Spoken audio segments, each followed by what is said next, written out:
Welcome to commerce access में आप सभी लोगों का स्वागत है। आज जो हम लोग पढ़ने वाले हैं ये हमारा इम्पोर्टेंट एक टॉपिक है जिसको हम लोग कई बार प्रोबेबिलिटी थ्योरी डिस्ट्रीब्यूशन के नाम से भी जानते हैं। हाँ, तो ये जो हमारा टॉपिक होता है थोड़ा बड़ा टॉपिक है लेकिन थोड़ा अच्छा टॉपिक है। ठीक है, आप लोग मतलब इसमें बोर नहीं होंगे। तो इसका अगर हम एग्जैक्टली बोले तो इसका नाम है टाइप्स ऑफ प्रोबेबिलिटी डिस्ट्रीब्यूशन। ठीक है, इससे पहले हमने अपना बेस थ्योरम पढ़ा था कल की क्लास में। तो मैं आपको बता दूं उससे पहले, अपनी क्लास स्टार्ट करने से पहले, कि हम लोगों ने कॉमर्स एक्सेस में आप लोगों के लिए J S O plus double A O के लिए, जिसके लिए मैं आपको पढ़ा रहा हूँ, और इंग्लिश के लिए मैम ने एक फ्री बैच लॉन्च किया हुआ है। ठीक है, ये लो हम लोग अपने CGL मेंस का जो है हमारा, उसको टारगेट करके अपना बनाया हुआ है बैच है 2021 वाला। ठीक है, अगर आप हमारे चैनल से पढ़ते हैं तो आप लोग श्योर श्योर सक्सेस पाएंगे। और ये बिल्कुल फ्री है, बिल्कुल फ्री है यूट्यूब पे। ठीक है, तो चलो अपने स्टार्ट करते हैं किसको, टाइप्स ऑफ प्रोबेबिलिटी डिस्ट्रीब्यूशन को। तो देखो, प्रोबेबिलिटी हमारी डिस्ट्रीब्यूशन बहुत सारे तरीके की होती है। हालांकि मैं आपको प्रोबेबिलिटी पहले से पढ़ाता आ रहा हूँ और मैंने आपको इसका मतलब भी समझा दिया था, व्हाट इज प्रोबेबिलिटी। ठीक है, तो अब इसके एक बार देख लेते हैं क्या कहता है। There are many different classifications of probability distribution. Some of them include the normal distribution, chi square distribution, binomial distribution and poisson distribution. The different probability distributions serve different purposes and represent different data generation processes। ठीक है, देखो इतनी सारी जब चीज़ें हैं तो हालांकि बात बिल्कुल सही है कि कोई भी एक मतलब बहुत सारी चीज़ें एक ही चीज़ को शो नहीं करेंगी। हर कोई एक अलग अलग अपना एक डाटा सेट बनाता है और डाटा डिस्ट्रीब्यूशन मतलब अलग अलग तरीके से शो करता है। ठीक है, तो हर किसी की अपनी अपनी एक वैल्यूज़ हैं, हर कोई अपने अपने हिसाब से चलता है। और हर किसी के अपने अपने, जैसे जिस तरीके से हम लोग कहते हैं पांचों उंगलियां बराबर नहीं होती, तो उसी तरीके से हर एक डिस्ट्रीब्यूशन अपने अपने हिसाब से काम करता है।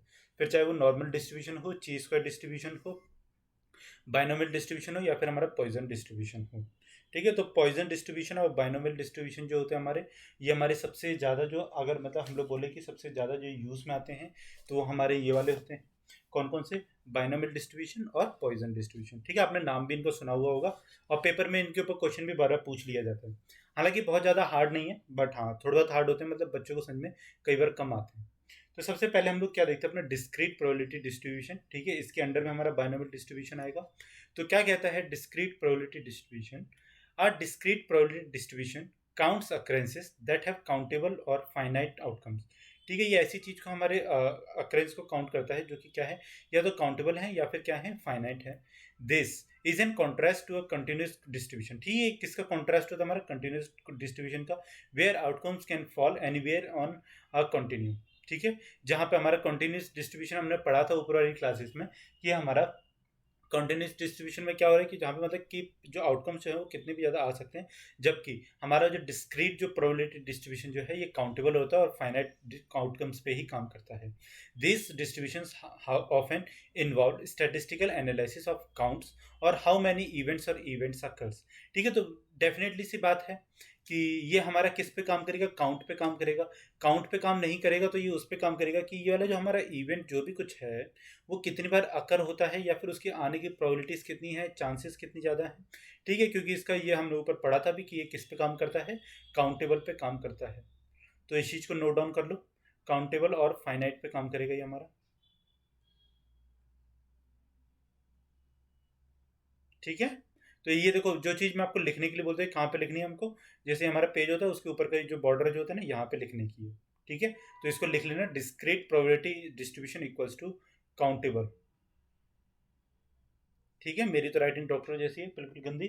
तो लेकिन आप लोग अच्छी राइटिंग में लिखना। ठीक है, ये चीज़ समझ में आती है, आगे चले। ठीक, फिर हमारा क्या आता है, continuous probability distribution. Continuous probability distribution हालांकि हम ऊपर पढ़ चुके हैं, पर तभी मैं एक बार बता दूं आपको। अब probability distribution in which the random variable X can take on any value is continuous. ठीक है, क्या कहता है, जहां पे हमारा एक्स जो कि कोई एक वेरिएबल है, ये क्या करता है, कोई भी एक एनी वैल्यू ले लेता है। इसका मतलब ये है कि इसमें जो हमारी वैल्यू जो है वो कैसी है, इन्फानाइट होंगी। फाइनाइट हमारी किस में थी, डिस्क्रीट प्रोबेबिलिटी में, because there are infinite values. ठीक है, जो अभी मैंने आपको बताया, क्या होगा, क्योंकि इसमें इन्फिनिट वैल्यूज होती हैं दैट एक्स कुड एज्यूम। ठीक है, हमारी कितनी भी ज़्यादा वैल्यूज हो सकती हैं, उस चीज़ से कोई फर्क नहीं पड़ता कि हमारा डाटा किस तरीके से है, बट इसमें जो वैल्यूज जो होंगी वेरिएबल की, वो कैसी होंगी, इनफानाइट वैल्यूज होंगी। ठीक है, फाइनाइट हमारी किस्मत थी डिस्क्रीट में, याद रखना है चीज़ को। The probability of X taking on any one specific value is zero. ठीक है, therefore we often speak in the ranges of values. ठीक है, P X greater than zero equals to 0.50, ठीक है, 0.50 है। The normal distribution is one example of a continuous distribution. हमारा जो normal जो डिस्ट्रीब्यूशन होता है वो किस चीज़ का एक एग्जाम्पल है, वो एग्जाम्पल है कॉन्टिन्यूस डिस्ट्रीब्यूशन का। ठीक है, ये चीज़ समझ में आई? ठीक है, चलो आगे चले अपनी वीडियो में। अब आता है हमारा क्या, डिस्क्रीट प्रोबेबिलिटी डिस्ट्रीब्यूशन का, जो कि आज हमको अपनी क्लास में पढ़ना है। तो डिस्क्रीट प्रोबेबिलिटी जो हमारा डिस्ट्रीब्यूशन होता है ईजी होता है, बट थोड़ा सा मतलब और सबसे बोलेंगे हम तो हार्ड होता है स्टैटिस्टिक्स में। प्रोबेबिलिटी एक्चुअली में हार्ड ही होती है, स्टैटिस्टिक्स का एक हार्ड पार्ट भी होता है। ठीक है, बाइनोमियल डिस्ट्रीब्यूशन। तो बाइनोमियल डिस्ट्रीब्यूशन की अगर हम बात करें सबसे पहले, अब binomial distribution can be thought of as simply the probabilities of a success और फेलियर आउटकम। देखो, जैसे कि इसमें क्या होता है बाइनोमियल, तो बाय का मतलब क्या होता है, दो होता है, ठीक है, दो होगा या फिर ट्वाइस या फिर टू, ठीक है, यही हो सकते हैं इसके मतलब, और तो कोई हो नहीं सकता, वन तो हो नहीं सकता बाइनोमियल का मतलब, या फिर इन्फाइनाइट अगर हम बात बोले तो इन्फाइनाइट भी नहीं हो सकता बाई का मतलब, क्योंकि बाई बाई का मतलब क्या होता है टू। ठीक है, तो ये चीज़ बोलता है कि बाइनोमियल डिस्ट्रीब्यूशन के साथ में जो भी कोई दो प्रोबेबिलिटी जुड़ी होती हैं वो क्या होती है, एक होती है हमारी सक्सेस और एक क्या होती है हमारी फेलियर। ठीक है, तो ये कैसे होती है हमारी, a binomial distribution can be thought of as simply the probability of success or failure। जैसा आपने हेड और टेल के लिए मतलब सिक्के को उछाला, ठीक है, आपका सिक्का बिल्कुल अच्छा है, आपका सिक्का शोले वाली पिक्चर का नहीं है जिसमें मतलब दोनों साइड पे एक ही हेड है। ठीक है, तो आप लोग क्या करोगे इसमें, तो या तो आपका हेड आएगा या फिर आपका टेल आएगा। ठीक है, ये चांस बहुत ही रेयर है कि आपका सिक्का खड़ा रह जाएगा या फिर आपके सिक्के में हेड टेल से हटके कुछ और चीज़ हो जाएगी। ठीक है, ऐसा जनरली होता नहीं है, बट अगर हो गया तो भैया आप लोग महान हैं। हाँ? तो हम लोग क्या करेंगे, देखो हमने अपने सिक्के को उठा लिया तो उसका एक हेड आया एक टेल आया, तो उस हेड एंड टेल की वजह से हमारा सिक्का क्या हो सकता है, हमको दो ही आउटकम्स दे सकते हैं, कभी वो तीसरा या चौथा आउटकम उसमें से निकाल के नहीं देगा। हम्म, ठीक है, ये चीज़ समझ में आई। फॉर एग्जाम्पल अब देखो क्या कहता है, the binomial is a type of distribution that has two possible outcomes. ठीक है, टू ही पॉसिबल आउटकम्स हैं, जैसे कि मैंने आपको हेड एंड टेल को बताया। For example a coin toss has only two possible outcomes, one is heads और टेल्स। ठीक है, एक क्या होगा हमारा हेड हो सकता है या फिर हमारा टेल हो सकता है। Taking a test could have only two possible outcomes, pass और फेल। देखो आप लोग सीजीएल मेंस का एग्जाम देने जा रहे हो, ठीक है, 2021 वाला, तो उसके क्या आउटकम हो सकते हैं, या तो आप लोग मेंस जब दोगे तो उसमें या तो आपका सिलेक्शन होगा या फिर आपका सिलेक्शन नहीं होगा। ठीक है, या तो सिलेक्शन हो सकता है या फिर नहीं हो सकता, दो आउटकम हो सकते हैं। बीच में क्या तीसरा कोई आउटकम हो सकता है कि हम तो इस बार हमारा होता जाता बट हम तो लटक गए। ठीक है, ये कोई आउटकम नहीं होता, ये तो सिलेक्शन या फिर अनसिलेक्शन। ठीक है, तो दो तरीके से होते हैं हमारे। तो देखो बाइनोमियल प्रोबेबिलिटी डिस्ट्रीब्यूशन का हमारा एक फॉर्मूला होता है, फॉर्मूला तो ईजी है, पी आर इक्वल्स टू, यहाँ पे हमारा वो N R into Q N R. ठीक है, ये चीज़ हमारी होती है। अब देखो पी आर हमारा क्या है, ठीक है, पी आर जो होता है ये हमारा होता है probability of R success in N trials. ठीक है, जब भी हमने अपनी एंड ट्रायल्स करी तो इसमें क्या है, आर की जो सक्सेस है, ठीक है, वो हमारा ये कहलाता है। फिर हमारा क्या होता है पी, तो पी क्या होता है हमारा, पी होता है हमारा प्रोबेबिलिटी ऑफ सक्सेस। एक मिनट, नीचे की ओर लिखता हूँ जरा इसको सही से। ठीक है, ये फॉर्मूला आप लोगों को समझ में आ गया। हाँ, ये हमारा फॉर्मूला होता है इसका। अब देखो, जब हम अपनी बात करते हैं किसकी, पी आर की, ठीक है, तो पी आर क्या होता है हमारा, ये होता है हमारा probability of R success in N trials. ठीक है, फिर हमारा क्या आता है पी, तो पी का मतलब क्या होता है प्रोबेबिलिटी ऑफ सक्सेस। ठीक है, कि हमारी सक्सेस होने की प्रोबेबिलिटी कितनी है। तो जैसे अगर हमने हेड एंड टेल किया तो इसमें तो 0.5 है, क्योंकि या तो आएगा या तो नहीं आएगा, आधे आधे चांसेस हो जाते हैं। फिर हम क्यू की बात क्या करते हैं, तो क्यू हमारा क्या होता है प्रोबेबिलिटी ऑफ फेलियर। ठीक है, फेलियर, तो अगर हम अपने हेड एंड टेल की ही बात करें तो हमारा पी तो हो गया 0.5, तो हमारे इस वाले केस में क्यू क्या होगा, क्यू भी 0.5 ही होगा, क्योंकि ये तो प्रोबेबिलिटी ऑफ फेलियर है ना, तो एक तो होगा आधा के हो सकता है कि आए और आधे से हो सकता है कि नहीं आए, तो इसमें 0.5 हो जाता है। ठीक है, फिर हम लोग तो इसको एक और तरीका भी होता है, वो क्या होता है हमारा क्यू को निकालने का, Q equals to 1 minus P. ठीक है, क्योंकि हमेशा 1 से छोटी रहती है हमारी जितनी प्रोबेबिलिटी होती है। फिर हमारा आर क्या होगा, आर होगा नंबर ऑफ सक्सेस डिजायर्ड। ठीक है, अभी हम ऊपर जब देखेंगे तो करते जाएंगे तो आपको समझ में इसमें आ जाएगा। ठीक है, ये हमारा कुछ इस तरीके से फॉर्मूला रहता है। अब आपको फॉर्मूला समझ में आ गया होगा, तो अब हम लोग आगे क्वेश्चन करेंगे। हमारे स्टैटिस्टिक्स का एक ही रूल होता है, सबसे पहले फॉर्मूला पढ़ो और फिर उसके बेसिस पे उसका क्वेश्चन करो, सो दैट कि क्वेश्चन को किस तरीके से अप्लाई, किस तरीके से करना है हमारे फॉर्मूले को, ठीक है, वो चीज़ हमको समझ में इसमें आ जाए। आपको एक फॉर्मूला आता है ना, एनसीआर का फॉर्मूला आता है। तो देखो, आपका क्वेश्चन कुछ इस तरीके का आएगा पेपर में। A fair coin is toss 6 times. Fair coin का मतलब जिसमें एक साइड हेड है, एक साइड टेल है। What is the probability of obtaining 4 heads. ठीक है, प्रोबेबिलिटी ऑफ ऑब्टेनिंग 4 हेड्स हमसे पूछा गया है। तो एनसीआर का अगर मैं फॉर्मूला आपसे बोलूँ तो उसका फॉर्मूला क्या होगा हमारा, एन,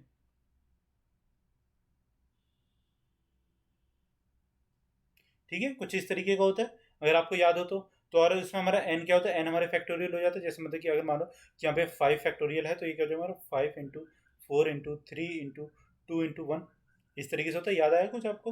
हाँ, एन माइनस हम लोग आर कर देंगे। अब हम लोग क्वेश्चन अपना देखेंगे इस वाले केस में, कि जब हमसे क्वेश्चन पूछा हुआ है, ठीक है, तो अब हम लोग एनसीआर को ये लिख के रख लेते हैं यहाँ पे, और इसमें हम लोग पी और क्यू को इंटू कर देते हैं। पी क्या था हमारा, पी आर था, इंटू क्यू का था एन माइनस आर। ठीक है, ये हमारा इसमें फॉर्मूला था। इसको मिटा दो यहाँ से, इसको काट के यहाँ पे पी आर लिख देंगे। ठीक है, अब देखो, जब हमसे पूछा क्या गया है, एक fair coin is toss 6 times, तो कॉइन को कितनी बार उछाला गया है, 6 टाइम तक उछाला गया है। The probabilities of head and tail in this case is unbiased coin are equal. ठीक है, क्योंकि कॉइन हमारा क्या है, अनबाइस्ड है, तो इसके वाले केस में हमारी जो प्रोबेबिलिटी जो होगी किसकी, हेड एंड टेल आने की, वो क्या रहेगी, अनबाइस्ड रहेगी। ठीक है, तो इससे हमारा पी इक्वल्स टू क्यू रहेगा। ये कितना रहेगा हमारा, हाफ हाफ चांसेस हैं पी आने की और क्यू आने की। ठीक है, तो 0.5। हेड हमारा क्या है इसमें, सक्सेस है, और टेल हमारी क्या है इसमें, फेलियर है। ठीक है, क्योंकि हमने हेड के लिए बोला ना, 4 हेड के लिए। तो अब हमने कितनी कितनी बार बोला, 4 हेड्स है। ठीक है, तो पी तो यहाँ पे 4 हो गया, इक्वल्स टू, तो हमारा एन क्या है, हमने अपने सिक्के को उछाला कितनी बार है, क्या हमने अपने सिक्के को 6 बार नहीं उछाला है ना। तो ये हमारा कुछ इस तरीके से बनना था, है 6 क्योंकि 4 हमको हेड चाहिए, और 6 बार हमने अपने क्या ये सिक्के को उछाला है। तो अब मैं इसमें डायरेक्ट आपको फैक्टोरियल में लिख देता हूँ। ठीक है, तो आर हमारा क्या हो जाएगा, यहाँ पे आर हमारा 4 था, 4 फैक्टोरियल, 6 माइनस 4 का फैक्टोरियल इनटू, अब देखो पी आर। ठीक है, तो पी हमारा कितना था, 0.5 था, 0.5 का पावर 4 इंटू, अब एन माइनस आर। ठीक है, तो क्यू कितना था हमारा, 0.5 था ये भी। तो एन कितना था इस वाले केस में हमारा 6, और 6 माइनस आर कितना हुआ 2, तो ये हमारे यहाँ पे आ गया। बस अब हमको इसको सॉल्व कर लेना है। ठीक है, जब हम इसको सॉल्व करेंगे तो हमारा आंसर कुछ इस तरीके से हो जाएगा, 6 × 5 × 4 × 2 × ठीक है, 1 को छोड़ दो। ठीक है, तो अगर मैं यहाँ से इसको 4 फैक्टोरियल ही ले लेता, ठीक है, यहाँ पे मेरा 4 फैक्टोरियल हो गया, यहाँ पे मेरा 2 फैक्टोरियल हो गया।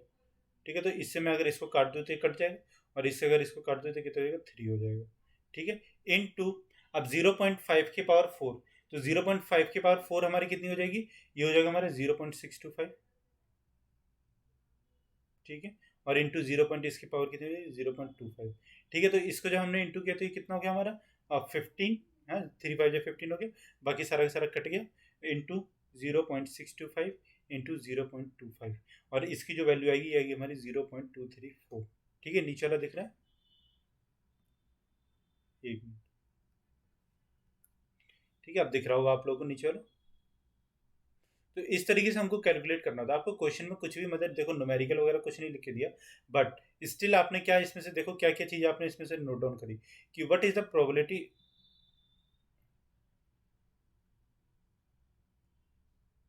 What is the probability of distribution, ठीक है, ऑफ ऑब्टेनिंग 4 हेड्स। 4 हेड्स, तो हमको क्या पता लगा, 4 हेड्स के केस में हमारे को आर पता लगा हमारा कितना था, 4 था। ठीक है, और हमको क्या बोला गया था, कॉइन को कितनी बार 6 टाइम उछाला जाता है। अब इसमें 4 हेड्स पूछा हुआ, 5 हेड्स हो सकता है, 6 हेड, 2 हेड्स, कुछ भी हो सकता है, वो आप लोग कर दोगे अब तो, क्योंकि हमको सिर्फ उसमें आर ही चेंज करना है, बाकी सारा का सारा उसमें जो है वो सेम ही रहेगा। ठीक है, तो आपको पी और क्यू समझ में आया, 0.5 क्यों लिया, क्योंकि इसमें आधे चांसेस हैं उसके फेलियर होने के, और आधे चांसेस क्या हैं उसके सक्सेस होने के। तो फेलियर होने के चांसेस हमारे हेड है, और सक्सेस होने की चांसेस क्या है, हमारी हेड है, और फेलियर होने की चांसेस हमारी इसमें टेल है। ठीक है, तो अब एक सिक्के का उछालोगे आप तो 2 ही चीज़ आ सकती हैं, हेड और टेल। ये चीज़ समझ में आ गई। ठीक है, चलो अब हम लोग आगे चलते हैं अपने किसमें, पॉइजन डिस्ट्रीब्यूशन में। तो पॉइजन डिस्ट्रीब्यूशन भी ईजी है, मतलब लगभग इसी तरीके का ही है, जैसे कि हमारा कौन सा वाला था अभी हमने जो अभी हमने ऊपर वाला किया था बाइनोमियल डिस्ट्रीब्यूशन को। ठीक, तो पॉइजन डिस्ट्रीब्यूशन की सबसे पहले डेफिनेशन को देखेंगे, फिर इसका फॉर्मूला देखेंगे कि इसका फॉर्मूला होता क्या है। ठीक है, अब poison distribution, the Poisson distribution is discrete distribution that measure the probability of a given number of event happening in a specific time period। ठीक है, तो पॉइजन डिस्ट्रीब्यूशन को हम लोग किस तरीके से करते हैं कि ये एक स्पेसिफिक टाइम पीरियड के बाद में होता है। ठीक है, तो इसके लिए एक और बात कही जाती है, वो क्या लिखी जाती है, वो लिखो आप लोग, टाइम इंटरवल और रीजन ऑफ स्पेस। ठीक है, तो इस चीज़ को आप लोग ऊपर नोट डाउन कर लेना कि पॉइजन डिस्ट्रीब्यूशन लिख करके फिर इसको ऐसे करके बना लेना। ठीक है, तो पॉइजन डिस्ट्रीब्यूशन में हमारे क्या होता है, इसमें टाइम इंटरवल और रीजन ऑफ स्पेस, मतलब कि एक स्पेसिफिक टाइम स्पेसिफिक इंटरवल के बाद में हम लोग अपने प्रोबेबिलिटी जो डिस्ट्रीब्यूशन होता है उसको क्या करते हैं, मेजर करते हैं और उसके हिसाब से उसको कैलकुलेट करते हैं। ठीक है, तो इसका एक फॉर्मूला हमारा होता है, इसका फॉर्मूला थोड़ा आड़ा तिरछा सा है बट हाँ कुछ ज़्यादा हार्ड नहीं है। ठीक है, तो पी आर वही चीज़ डिट्टो, तो यहाँ पे क्या होगा हमारा एम की पावर आर, आर हमको मिल जाएगा उसमें अपने क्वेश्चन में ई, अच्छा सॉरी एक मिनट। ठीक है, तो यहाँ पे क्या होता है हमारा ई होता है। ठीक है, ई माइनस एम, ठीक है, एम जो है हमारा आगे वाला ये, और आर का फैक्टोरियल। अब ई क्या होता है इसमें, ई की हमारी एक कांस्टेंट वैल्यू होती है। ठीक है, वो हमारी जो कांस्टेंट वैल्यू जो होती है वो होती है हमारी 2.7183। ठीक है, ये क्या होता है हमारे नेचुरल लॉगरिथम का बेस होता है, तो इसकी हमारी जो वैल्यू होगी वो क्या होगी 2.7183, ये हमारी ई की वैल्यू होगी और ये हमको हमेशा इसमें पुट करनी है हमारे। ठीक है, और एम क्या होगा इसमें, एम होगा जो होगा हमारे mean of the Poisson distribution. ठीक है, मीन होगा किसका, पॉइजन डिस्ट्रीब्यूशन का। सर ये चीज़ को समझ में नहीं आ रही, आप क्वेश्चन जब करेंगे तो आपको समझ में आ जाएगा ये। ठीक है, तो आपको ये चीज़ समझिए, पॉइजन डिस्ट्रीब्यूशन में क्या होता है हमारा, एक स्पेसिफिक मतलब डिस्ट्रीब्यूशन होता है, एक स्पेसिफिक टाइम इंटरवल होता है, उसके बाद से हम लोग कैलकुलेट करते हैं। जैसे कि हम अपने बाइनोमियल में क्या करते थे, सिर्फ और सिर्फ दो यूज पे डिपेंड करती थी हमारी वैल्यू। ठीक है, इस तरीके से इसमें किसमें, इसमें हमारा एक टाइम स्पेसिफिक इंटरवल के बाद में करेगी। अब क्या कहता है, क्वेश्चन पढ़ो। 2% of the electronic toys produce in certain manufacturing process.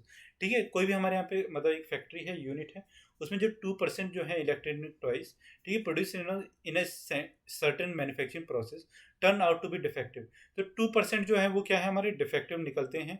ठीक है, ये होता है कंपनीज में। What is the probability that a shipment of 200 toys will contain exactly 5 डिफेक्टिव्स।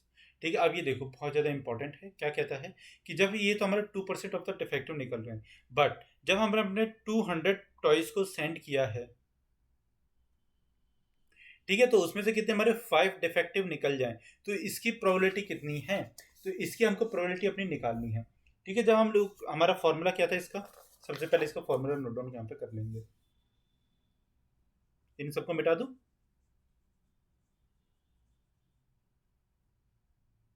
ठीक है, क्वेश्चन को करने से पहले उसका फॉर्मूला आना और उसको अप्लाई करना किस तरीके से करना है वो सब चीज़ें आनी चाहिए। और ये हमारा आर फैक्टोरियल। ठीक है, अब हमको क्या क्या चाहिए इसमें वो चीज़ देखेंगे। तो सबसे पहले अगर हम एम की बात करें तो हमारा एम क्या होता था, mean of the Poisson distribution होता था। ठीक है, तो हमको सबसे पहले इसके लिए मीन निकालना पड़ेगा। हाँ, तो देखो यहाँ पे सबसे पहले हमको क्या निकालना, अपना पी चाहिए। ठीक है, तो हमारा पी क्या होगा, अब एग्जैक्टली 5 डिफेक्टिव हमसे पूछा हुआ है। ठीक है, तो हमको 5 की अपनी प्रोबेबिलिटी निकालनी है कि 200 में से 5 कितनी बार वो होता है, हमारा डिफेक्टिव पीस निकलता है। ठीक है, तो m की पावर 5। अब हमारा m क्या है इसमें, m जो रहेगा हमारा इसमें 4 रहेगा। अब 4 कैसे आएगा, देखो m मैंने क्या बोला था आपको, मीन ऑफ द डिस्ट्रीब्यूशन होता है। ठीक है, मीन ऑफ पॉइजन डिस्ट्रीब्यूशन, या फिर अभी हम डिस्ट्रीब्यूशन लेंगे। तो इसमें एक फॉर्मूला हम लोग लगाते हैं, वो क्या होता है हमारा n इंटू पी। तो n क्या होता है हमारा इसमें 200। ठीक है, और हमारे जो प्रोबेबिलिटी जो होती है किसकी, पहले से जो मतलब प्रोबेबिलिटी हमारी थी प्रोसेस में टर्न आउट डिफेक्टिव, वो कितनी होती है 2%। ठीक है, तो इसमें हम लोग क्या करते हैं 200 इंटू 0.2 करते हैं।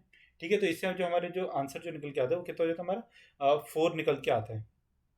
ठीक है, सॉरी 0.02, 2% का क्या होता है 2/100 होगा। ठीक है, तो 0.02 हो जाता है।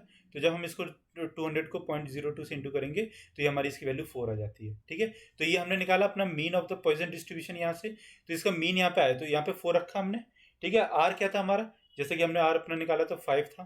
ठीक है, 5 को यहाँ पर रखेंगे, इनटू ई की वैल्यू हमारी जो थी कांस्टेंट ही रहेगी, ये कितनी हमारी 2.7183, ठीक है, इसको ब्रैकेट में किया, और माइनस एम, एम कितना था हमारा 4 था, ठीक है, यहाँ से इसको क्लियर कर दो, एम कितना था हमारे यहाँ पे 4 था, ठीक है, तो हमने यहाँ पे 4 को रखा, और नीचे हमारा क्या था आर का वो था फैक्टोरियल था, ठीक है, आर कितना हमारा 5 है, बस। अब हमको इसको सॉल्व करना है, ठीक है, देखो सॉल्व करने के लिए थोड़ी मतलब बड़ी चीज़ होती है, 1024 आपको पता होगा कि ये हमारे किसका 4 का क्या होता है, मतलब 5 की 4 की पावर 5 इसकी वैल्यू हो जाती है, और ये हमारे 2.7183 का पावर 4 अपॉन में 5 × 4 × 3 × 2 × 1, जो कि हमारे कितना होता है 120 होता है, ठीक है। अब हमको इसको कैलकुलेट कर देना, 1024 इक्वल्स इंटू 0.0183, ये इसकी वैल्यू आती है, नीचे का 120, तो जब हम इसकी वैल्यू को अपने कैलकुलेट करते हैं तो हमारे क्या चीज़ इसकी वैल्यू निकल के आ जाती है, इसकी हमारी जो फाइनल जो वैल्यू निकल के आती है वो होती है हमारी 0.156, ठीक है।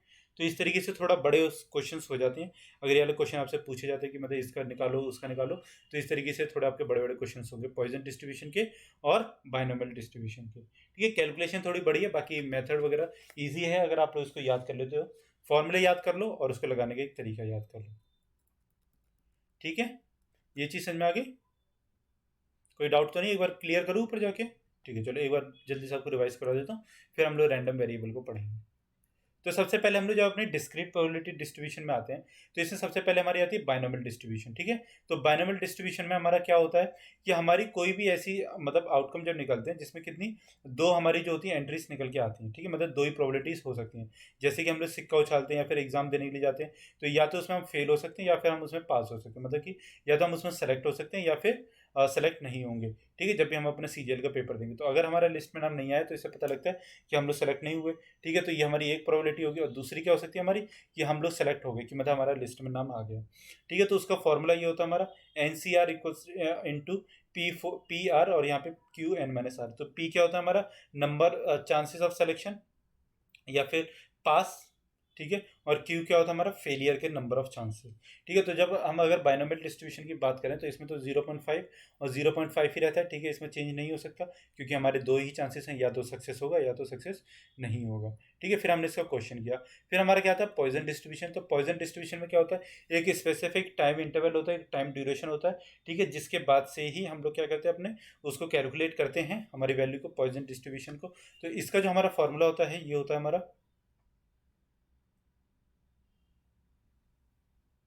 ठीक है, ये वाला फॉर्मूला होता है हमारा P R equals to M की पावर आर इंटू ई की पावर माइनस का एम, ठीक है। तो माइनस का एम है, इसका मतलब ये 1/E_m, इसको हम लोग इस तरीके से भी ले सकते हैं, और यहाँ पे हमारा आर का फैक्टोरियल। तो ई की वैल्यू हमेशा जो रहेगी वो क्या रहेगी 2.17183, इस चीज़ को नोट डाउन कर लेना, ये हमारी इसकी वैल्यू हमेशा कॉन्स्टेंट रहेगी, ठीक है। ये फॉर्मूला जिसने बनाया था तो उन्होंने बनाई है, क्या कर सकते हैं। फिर ये हमने उसका क्वेश्चन सॉल्व किया अपना। अब हम लोग आगे अपने चलते हैं किसमें रैंडम वेरिएबल में। तो रैंडम वेरिएबल हमारा होता क्या है, देखो, a random variable is a variable whose value is unknown, ठीक है, उसकी वैल्यू कैसी है अननोन है, और a function that assigns values to each of an experiment's outcomes. तो इसमें देखो क्या होता है, हमारा जो ईच आउटकम जो होगा एक्सपेरिमेंट का, उसकी वैल्यू कैसी रहेगी, तो अननोन रहेगी, और वो मतलब बार बार असाइन की जाएगी, मतलब कि बार बार चेंज हो सकती है, ठीक है। Random variables are often designated by letters and can be classified as discrete, ठीक है, इसको हम लोग डिस्क्रीट भी क्लासिफाई कर सकते हैं।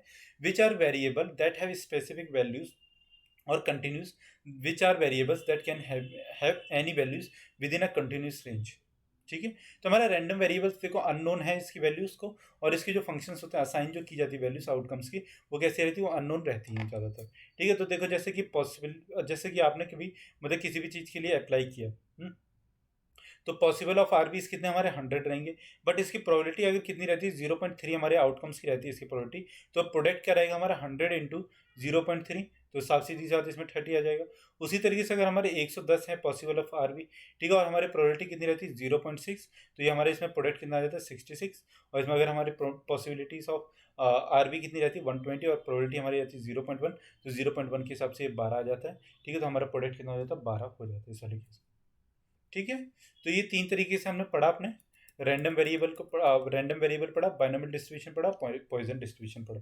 तो मैंने इसके आपको न्यूमेरिकल से बता दिया। अगर क्वेश्चन में आपकी थ्योरी पूछी जाती है इससे रिलेटेड, ठीक है, तो आप लोग थ्योरी कर दोगे। हाँ, अगर आपसे कभी भी कुछ भी टाइप का न्यूमेरिकल पूछा जाता है इससे रिलेटेड, तो आप लोग इसमें न्यूमेरिकल भी कर दोगे। ठीक है। बाकी अगर आप हमारे चैनल पर नए हैं तो हमारे चैनल को सब्सक्राइब कर सकते हैं, वीडियोस को लाइक कर सकते हैं, दूसरों के साथ शेयर करके कॉमर्स एक्सेस तक बता सकते हैं कॉमर्स एक्सेस आप लोगों के लिए किस तरीके से फ्री बैच दे रहा है JSO AA और इंग्लिश मेंस के लिए। तो आप लोग पढ़ सकते हैं और फ्री में इसका लाभ उठा सकते हैं। ठीक है। बाकी हम लोग कल मिलेंगे अपनी नई वीडियो के साथ में। Thank you so much for watching this video.